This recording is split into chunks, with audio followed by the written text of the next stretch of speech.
ಏನ್ ಸಮಾಚಾರಕ್ಕೆ ಸ್ವಾಗತ. ನಾನು ವಿಜಯ್ ವೀರಪ್ಪ. ಮೊದಲಿಗೆ ಹೆಡ್ಲೈನ್. ಮೇ 31ಕ್ಕೆ ಪ್ರಜ್ವಲ್ ರೇವಣ್ಣ ವಿದೇಶದಿಂದ ವಾಪಸ್. ಮ್ಯೂನಿಚ್ನಿಂದ ಬೆಂಗಳೂರಿಗೆ ಬರಲು ಫ್ಲೈಟ್ ಟಿಕೆಟ್ ಬುಕ್. ಬೆಂಗಳೂರಿನ ಕೆಂಪೇಗೌಡ ಏರ್ಪೋರ್ಟ್ನಲ್ಲಿ ಎಸ್ಐಟಿ ಅಲರ್ಟ್.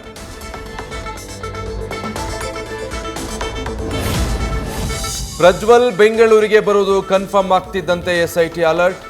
ಆರೋಪಿ ಪ್ರಜ್ವಲ್ ವಿರುದ್ಧ ತನಿಖೆಗೆ ಎಸ್ಐಟಿ ಪ್ಲಾನ್. ಎಸ್ಪಿಪಿ ಜಗದೀಶ್ ಜೊತೆ ತನಿಖಾ ತಂಡ ಮಹತ್ವದ ಚರ್ಚೆ.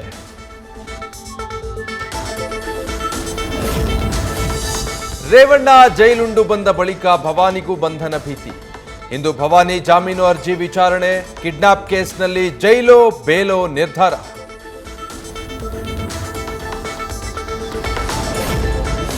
ಎಚ್ಡಿ ರೇವಣ್ಣರ ಜಾಮೀನು ರದ್ದು ಕೋರಿ ಹೈಕೋರ್ಟ್ಗೆ ಎಸ್ಐಟಿ ಅರ್ಜಿ.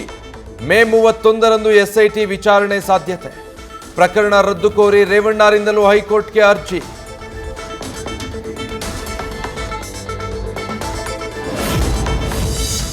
ಪ್ರಜ್ವಲ್ ರೇವಣ್ಣನನ್ನ ಪಕ್ಷದಿಂದ ಉಚ್ಚಾಟಿಸಿದ್ದೇವೆ. ಪ್ರಜ್ವಲ್ ರೇವಣ್ಣಗೂ ನಮಗೂ ಸಂಬಂಧ ಇಲ್ಲ. ಅಂತರ ಕಾಯ್ದುಕೊಂಡ ಜೆಡಿಎಸ್ ಕೋರ್ ಕಮಿಟಿ ಅಧ್ಯಕ್ಷ ಜಿಟಿ ದೇವೇಗೌಡ.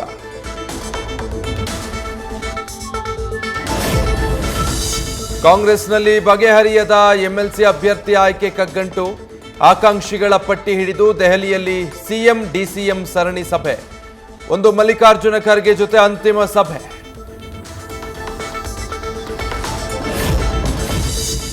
ಮಂಗಳೂರಲ್ಲಿ ರಸ್ತೆಯಲ್ಲಿ ನಮಾಜ್ ಮಾಡಿದ ಪ್ರಕರಣ. ಕದ್ರಿ ಪೊಲೀಸ್ ಠಾಣೆಯಲ್ಲಿ ನಮಾಜ್ ಮಾಡಿದವರ ವಿರುದ್ಧ ಎಫ್ಐಆರ್. ಘಟನೆ ಮರುಕಳಿಸಿದ್ರೆ ಹನುಮಾನ್ ಚಾಲೀಸ್ ಪಠಿಸೋದಾಗಿ ವಿಎಚ್ಪಿ ಎಚ್ಚರಿಕೆ. ವಾಲ್ಮೀಕಿ ನಿಗಮ ಮಂಡಳಿ ಅಧೀಕ್ಷಕ ಆತ್ಮಹತ್ಯೆ ಪ್ರಕರಣ. ಚಂದ್ರಶೇಖರ್ ನಿವಾಸದಲ್ಲಿ ಸಿಐಡಿ ಅಧಿಕಾರಿಗಳಿಂದ ತಪಾಸಣೆ. ಸಾಕ್ಷ್ಯಾಧಾರ ಪರಿಶೀಲನೆ ವೇಳೆ ಬ್ಯಾಗ್ನಲ್ಲಿ ಲ್ಯಾಪ್ಟಾಪ್, ಪೆನ್ ಡ್ರೈವ್ ಪತ್ತೆ. ಸಚಿವರಿಗೆ ಉರುಳಾಗುತ್ತಾ ವಾಲ್ಮೀಕಿ ನಿಗಮದ ಅಧಿಕಾರಿ ಆತ್ಮಹತ್ಯೆ. ಸಚಿವ ನಾಗೇಂದ್ರ ರಾಜೀನಾಮೆಗೆ ಬಿಜೆಪಿ ನಾಯಕರ ಪಟ್ಟು. ರಾಜೀನಾಮೆ ಪ್ರಶ್ನೆಯೇ ಇಲ್ಲ, ಸಚಿವ ನಾಗೇಂದ್ರ ಸ್ಪಷ್ಟನೆ. 1 ವರ್ಷದ ಕಾಂಗ್ರೆಸ್ ಸರ್ಕಾರದ ಸಾಧನೆ ಶೂನ್ಯ. ಯಾವುದೇ ರೀತಿಯ ಅಭಿವೃದ್ಧಿ ಕಾರ್ಯಗಳು ರಾಜ್ಯದಲ್ಲಿ ನಡೀತಾ ಇಲ್ಲ. ಸರ್ಕಾರದ ವಿರುದ್ಧ ಬಿಜೆಪಿ ರಾಜ್ಯಾಧ್ಯಕ್ಷ ವಿಜಯೇಂದ್ರ ವಾಗ್ದಾಳಿ. ಮುಂಬೈ ಸಮುದ್ರ ಸುರಂಗದ ಅಸಲಿಯತ್ತು ಬಯಲು.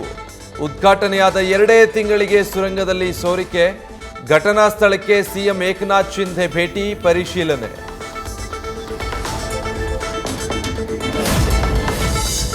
ಅಂತಿಮ ಘಟ್ಟ ತಲುಪಿದ ಲೋಕಸಭಾ ಚುನಾವಣೆ. ಬಹಿರಂಗ ಪ್ರಚಾರ ಮುಗಿಯುತ್ತಿದ್ದಂತೆ ಕನ್ಯಾಕುಮಾರಿಗೆ ಮೋದಿ ಭೇಟಿ. 2 ದಿನ ವಿವೇಕಾನಂದರ ಕಲ್ಲಿನ ಸ್ಮಾರಕದಲ್ಲಿ ಪ್ರಧಾನಿ ಧ್ಯಾನ.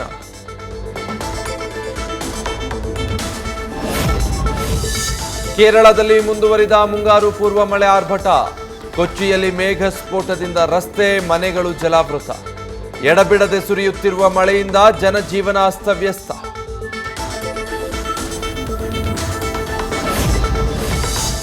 ರೆಮಲ್ ಅಬ್ಬರಕ್ಕೆ ಈಶಾನ್ಯ ಭಾರತ ತತ್ತರ. ಮಿಜೋರಾಂನಲ್ಲಿ ಕನಿಷ್ಠ 31 ಮಂದಿ ಬಲಿ. ಶಾಲಾ ವಾಹನದ ಮೇಲೆ ಕುಸಿದ ಮರ. ಅದೃಷ್ಟವಶಾತ್ ತಪ್ಪಿದ ಅನಾಹುತ.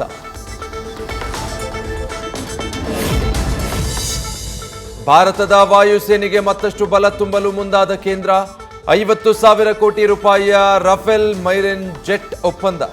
ಶೀಘ್ರದಲ್ಲೇ ಭಾರತ ಫ್ರಾನ್ಸ್ ನಡುವೆ ಮಾತುಕತೆ ಆರಂಭ.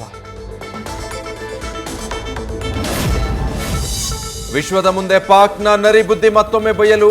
ಲಾಹೋರ್ ಒಪ್ಪಂದ ಉಲ್ಲಂಘಿಸಿದ್ದಕ್ಕೆ ಕಾರ್ಗಿಲ್ ಯುದ್ಧವಾಯಿತು. ತಪ್ಪೊಪ್ಪಿಕೊಂಡ ಪಾಕಿಸ್ತಾನದ ಮಾಜಿ ಪ್ರಧಾನಿ ನವಾಜ್ ಶರೀಫ್. ಹೈದರಾಬಾದ್ ಮೂಲದ ದಂಪತಿಯಿಂದ ಸಾಮಾಜಿಕ ಕಾರ್ಯ. ನೆಹರು ಝೂನಲ್ಲಿ ಏಷ್ಯನ್ ಆನೆ ದತ್ತು. 1 ವರ್ಷಗಳ ಕಾಲ ಆನೆ ಪೋಷಣೆ ಜವಾಬ್ದಾರಿ ಹೊತ್ತ ದಂಪತಿ.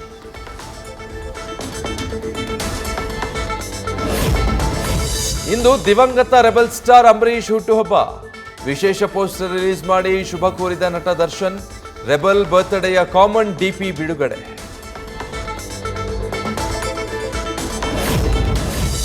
ಅನಂತ್ ಅಂಬಾನಿಯ 2ನೇ ಪ್ರೀ ವೆಡ್ಡಿಂಗ್ ಸಂಭ್ರಮ.